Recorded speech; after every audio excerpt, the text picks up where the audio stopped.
foreign observer might reasonably conclude that this society has no literature or discipline related to corrections or criminology, and that the ritual is not designed for public safety, or that the participants trust sentencing by hubris as a matter of faith. Now, one might think that I would give these disparaging remarks about the sentencing process and criminal justice system, but this, in fact, comes from Judge Michael Marcus, Circuit Court Judge in Multnomah County in Oregon.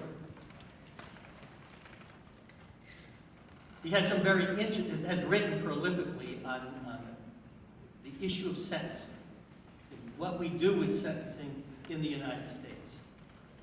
So let me talk for a minute about the evolution of re-entry-focused sentencing to address the challenge of public safety and reintegration.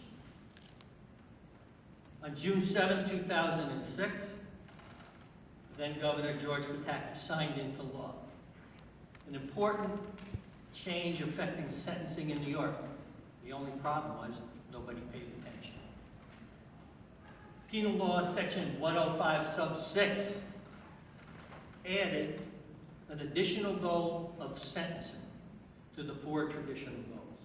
The goal added the promotion of their successful and productive reentry and reintegration into society, adding to the four traditional goals that you're all familiar with: deterrence, rehabilitation, retribution, and incapacitation. For about 30 years, legislatures and courts ignored rehabilitation, focusing on the more punitive three goals: punishment, deterrence, and incapacitation. I have a hard time distinguishing between the three, and they seem to have been leaked into this formula to just kind of overwhelm this notion of retribution.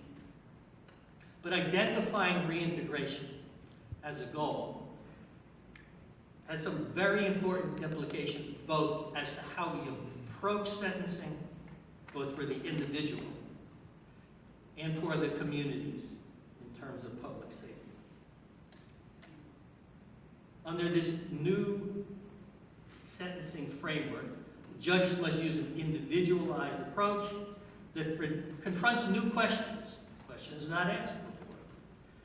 What sentence will best promote the defendant's successful and productive reintegration into society, thus serving public safety? Will a community-based sentence best produce the result of reintegration? I've looked at judicial opinions wanting to see any judge analyze the now 5 goals. You won't find them. A very well-respected and academically grounded judge in Syracuse, New York, just a month ago, had an open forum on the 4 goals of sentencing. I read a transcript from 2 years ago in which a New York City judge went through the 4 goals of sentencing upon sentencing.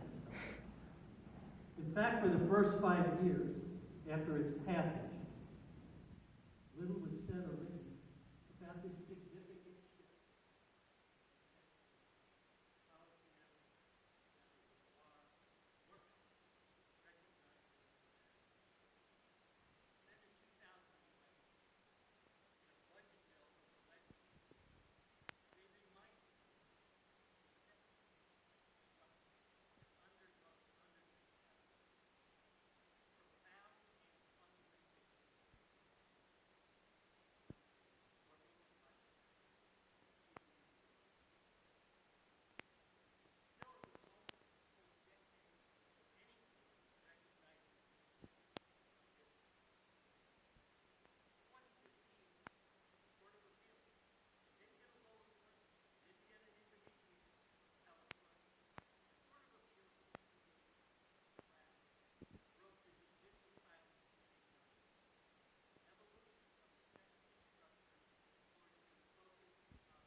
talk a little bit about the